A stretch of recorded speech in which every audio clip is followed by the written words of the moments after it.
Hola, ¿qué tal? Muy buenas tardes. Les damos la más cordial bienvenida a este espacio de noticias, corte informativo, hoy que es lunes 1 de julio de 2024. Soy Lorena Sánchez Cabrera y tendré el gusto en los próximos minutos de presentarle la información más reciente del Poder Judicial de la Federación, junto a mi compañera Eusiris Rostro en la interpretación en lengua de señas mexicana. Hola, Eusiris. Y es así como iniciamos.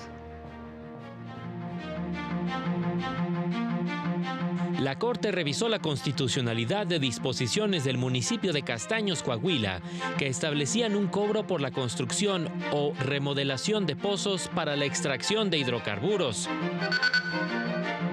La Corte lanza campaña para difundir sentencias que han impactado la vida de personas en situación de vulnerabilidad. Tribunal colegiado ordena a la UNAM modificar su normatividad interna para juzgar con perspectiva de adolescencia. Vamos directo al edificio sede de la Suprema Corte con mi compañero Mario López Peña, quien nos tiene el reporte de lo que resolvieron esta tarde las y los ministros en sesión de pleno. Muy buenas tardes, Mario. Adelante con tu reporte. ¿Qué tal? Muy buenas tardes a todas las personas que siguen esta transmisión. El Pleno de la Suprema Corte de Justicia declaró inválidas disposiciones de la Ley de Ingresos del municipio de Castaños, Coahuila, para el ejercicio fiscal de este año.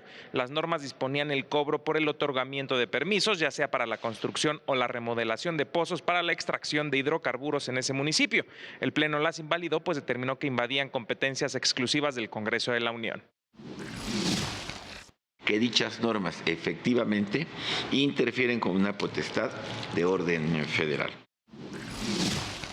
En esta sesión, el Pleno también resolvió diversas acciones de inconstitucionalidad promovidas por el Congreso de Tamaulipas y el Poder Ejecutivo Federal contra disposiciones de la Constitución, así como de las leyes de seguridad pública y orgánica de la Fiscalía, todas de ese estado. Declaró válidas disposiciones que establecen medidas de protección para servidores públicos de la Fiscalía Local, así como las que establecen la posibilidad de prorrogar las medidas de seguridad y protección a ciertos ex servidores públicos de ese estado. Es lo que resolvió el Pleno de la Suprema Corte. Muchas gracias, Mario, como siempre, por tu información desde Pino Suárez, número 2, aquí en el centro de la capital del país. Seguimos con la información porque la Suprema Corte puso en marcha la campaña 100 sentencias de la Corte que hacen justicia a las personas mexicanas, cuyo propósito es difundir de manera sencilla y completa las sentencias que han impactado en la vida de las personas excluidas, marginadas y en situación de vulnerabilidad en el país. A través de las redes sociales de la Corte y con el hashtag 100 sentencias, pueden identificarse los precedentes establecidos por las ministras y ministros que integran el Pleno, así como la primera y segunda salas, que otorgaron una amplia protección de los derechos humanos reconocidos por México, entre ellos a la igualdad y no discriminación, propiedad intelectual, libertad religiosa, salud, libre desarrollo de la personalidad, derechos económicos, sociales y culturales, a favor de las infancias y adolescencias, adultos mayores, pueblos originarios, comunidades afromexicanas y comunidad de la diversidad sexual, entre otros. La campaña pone énfasis en los argumentos que fundamentaron cada una de las decisiones, el derecho protegido, su relación con las tesis aisladas y de jurisprudencia, así como un enlace para consultar el expediente. Las sentencias de la Corte que hacen justicia a las personas mexicanas pretenden que éstas sean conocidas por las personas especializadas o cercanas a los temas del derecho y principalmente para quienes desconocen los alcances de las decisiones que a lo largo de su historia reciente ha tomado la Corte. La ministra Loretta Ortiz Alf aseguró que todos debemos trabajar para hacer realidad cotidiana el ejercicio de los derechos humanos consagrados en la Constitución y para consolidar un sistema de impartición de justicia efectivo, abierto y cercano a la sociedad. Al recibir la estatuilla Selecta Victoria como reconocimiento a su trayectoria profesional por parte de la Federación Iberoamericana de Abogados durante el Congreso Internacional sobre Procuración e Impartición de Justicia, indicó que las personas juzgadoras deben potenciar la protección de los derechos reconocidos en la Constitución y en tratados en los que México forma parte. Reiteró su convicción de emitir criterios más garantistas y protectores de las personas. Para ello, se deben adoptar criterios que maximicen los derechos humanos. Unidos. Indicó que el reconocimiento que recibió es un reflejo de que las mujeres tienen cabida en todos los espacios de impartición de justicia, toma de decisiones y cargos de liderazgo. Sin embargo, reconoció que si bien se ha avanzado mucho como sociedad en la búsqueda de la igualdad sustantiva entre mujeres y hombres, aún falta mucho camino por recorrer. La iniciativa de reforma judicial en sus términos es regresiva, pues atenta contra la independencia judicial y los derechos humanos, aseguró la directora de la Defensoría Pública Federal, Taisia Cruz Parcero. Manifestó su confianza de que los integrantes del Poder Judicial sean escuchados en los diálogos que se impulsan desde la Cámara de Diputados, ya que tienen mucho que decir al respecto. Reconoció que el Poder Judicial requiere cambios, pero no en los temas que contempla la reforma. No podemos dejar de ver la necesidad que existe de reforzar los recursos tanto económicos como humanos para esta defensoría y para todas las defensorías públicas. En realidad, a nivel federal tenemos buenas capacidades institucionales, pero desde luego son insuficientes y tenemos que tener una mejor sinergia con las defensorías locales. Manifestó su confianza de que se concrete una reforma que sirva a las víctimas del delito y en general a los usuarios del sistema de justicia. Que se tomen decisiones en favor de las personas. No se trata de venganzas, no se trata de solamente ver los problemas que puede haber de un lado, que desde luego los hay, sino de tomar soluciones integrales y sobre todo soluciones que no destruyan instituciones, sino que las fortalezcan. En más información, la primera sala de la Corte determinó que el testimonio de oídas no es una prueba válida para soportar una sentencia penal. Dicho testimonio es aquel en el que una persona afirma conocer ciertas cuestiones porque alguien más se las comentó y no porque las recibió a través de sus sentidos, lo que contraviene los principios de inmediación y contradicción, ya que no se desahoga por el sujeto de prueba de manera oral, personal y directa ante el tribunal de enjuiciamiento, ni es sometida al escrutinio de un ejercicio contradictorio. En tanto, el primer tribunal colegiado en materia administrativa del Segundo Circuito ordenó a la UNAM modificar su legislación en materia de sustanciación de procedimientos disciplinarios de personas adolescentes, tomando como base el interés superior de la adolescencia. Esto al resolver un recurso de revisión en contra de la sanción de 6 meses de suspensión de los derechos escolares impuesta a un alumno del CCH Naucalpan, quien presuntamente incurrió en violencia de género contra su novia.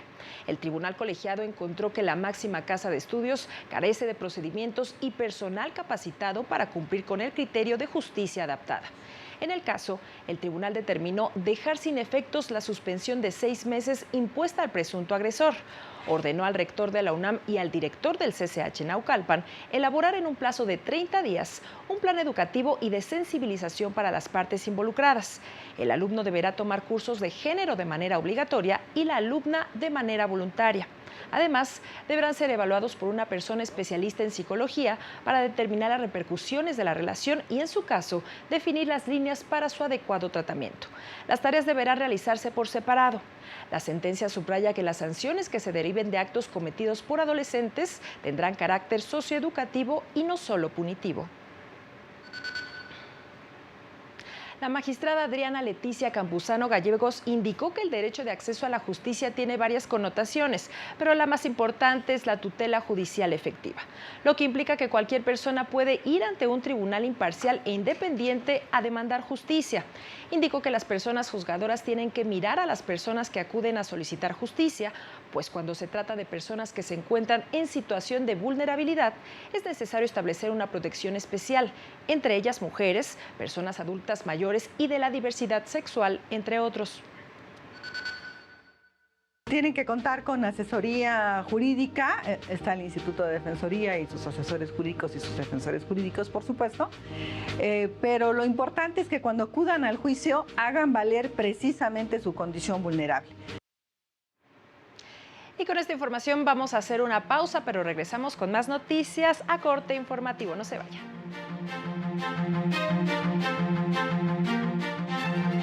Al regresar, la Sala Regional Toluca revoca constancia de mayoría a ganador de una diputación federal por ser deudor alimentario.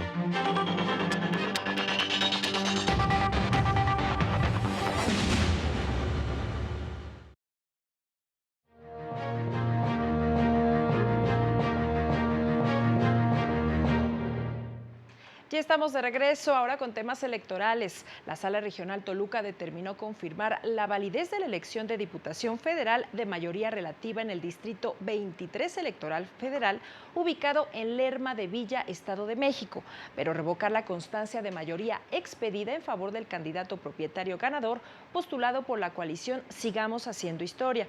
Lo anterior porque el candidato ganador, desde la fecha que solicitó su registro, tiene la calidad de deudor alimentario moroso y está incluido en el padrón de deudores de dicha entidad, lo que actualiza la suspensión de su derecho a ser votado en términos de lo dispuesto en el artículo 38 de la Constitución. El caso que ahora se presenta nos da la oportunidad de señalar con toda la fuerza del Estado mexicano y decir sí, se trata de una restricción a derechos fundamentales, por supuesto, pero que desde una lógica resulta ser totalmente justificada, en primer lugar, porque la circunstancia deriva de una acción libre en su causa de la persona que se coloca en la circunstancia de ser deudor alimentario. La constancia le fue entregada al candidato suplente. Por otro lado, la Sala confirmó los actos impugnados por el PRD a través de 14 juicios de inconformidad, en los que pedía anular los resultados de la elección a diputaciones federales en distintos distritos de los estados de México, Michoacán y Querétaro, pues no aportó las pruebas que sustentaran sus afirmaciones. En tanto, la Sala Regional Guadalajara revocó la resolución del Tribunal Electoral de Jalisco que declaró fundado un incidente sobre nuevo escrutinio y cómputo relacionado con la elección del Ayuntamiento de Guadalajara y ordenó al Instituto Electoral local el recuento respectivo. Lo anterior al considerar incorrecto el actuar de dicho tribunal, que justificó la medida en el principio de certeza, pero no en los supuestos previstos en la legislación electoral. Por ese motivo se revocó la resolución impugnada. Ello, pues la responsable indebidamente funda y motiva la procedencia de la solicitud de recuento contenida en la demanda incidental presentada en el expediente de juicio de inconformidad 181 de esta anualidad por Movimiento Ciudadano, así como la relativa a la cuestión incidental que sustentó en salvaguardar el principio de certeza, al ser indispensable que los supuestos para la procedencia del cómputo de las casillas se acredite de manera fehaciente en algunos de los supuestos previstos en el Código Electoral y la línea jurisprudencial de este Tribunal Electoral, aplicable al caso sometido a conocimiento, lo que no sucedió en la especie. Y la Sala Regional Monterrey resolvió 82 juicios de inconformidad en los que se impugnaban los resultados de las elecciones de diputados en distintos distritos electorales y de senadores, de los cuales desechó 68.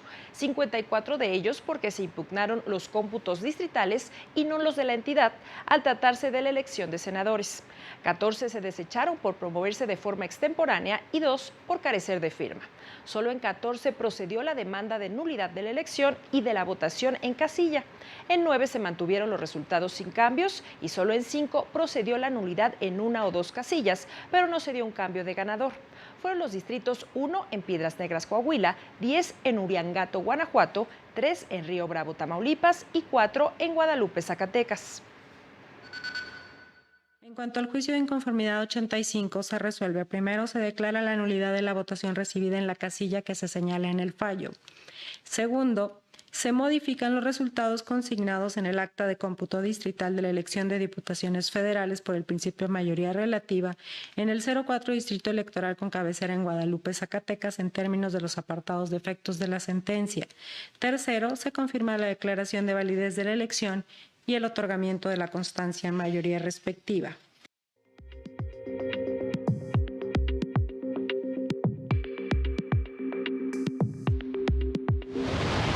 En la Casa de la Cultura Jurídica de la Suprema Corte de Cuernavaca, Morelos, el Poder Judicial del Estado impartió al personal un curso y conversatorio sobre la historia y actualidad del amparo mexicano, enfocado en la protección efectiva de los derechos humanos en materia penal y administrativa.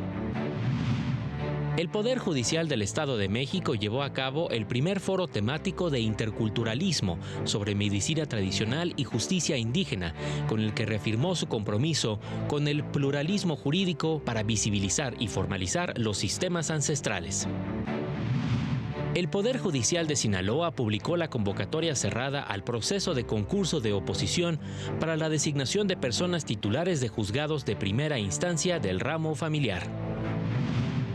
el Instituto de Justicia Alternativa del Poder Judicial de Jalisco presentó el programa Círculo de Diálogo en Familia, con el que busca, a través de la mediación, fomentar el diálogo para la resolución de conflictos en la materia. Para el canal del Poder Judicial de la Federación, Jesús Daza. Y a 24 años de la publicación de la Ley de Concursos Mercantiles, el Instituto Federal de Especialistas en Concursos Mercantiles ha brindado a más de 1,000 comerciantes en situación de insolvencia la posibilidad de acceder a un mecanismo de reestructura ordenado, señaló el Consejo de la Judicatura Federal. Del total de estos concursos mercantiles, 218 concluyeron por convenio judicial, logrando una reestructura de los comerciantes y preservando sus fuentes de empleo. Este órgano auxiliar del Consejo de la Judicatura Federal busca fomentar la cultura concursal y también se encarga de autorizar el registro de las personas que acrediten los requisitos para realizar las funciones de visitador, conciliador o síndico que apoyarán a la justicia en materia concursal. Y es así como llegamos al final de este espacio de noticias, como siempre agradeciendo su compañía e invitándole a mantenerse aquí en la señal del canal del Poder Judicial de la Federación. Siga a las 19:30 horas nuestro avance informativo y a las 20:30 el noticiario nocturno. Soy Lorena Sánchez Cabrera, en nombre de todo este equipo, le agradecemos y tenga un excelente inicio de semana. Hasta pronto.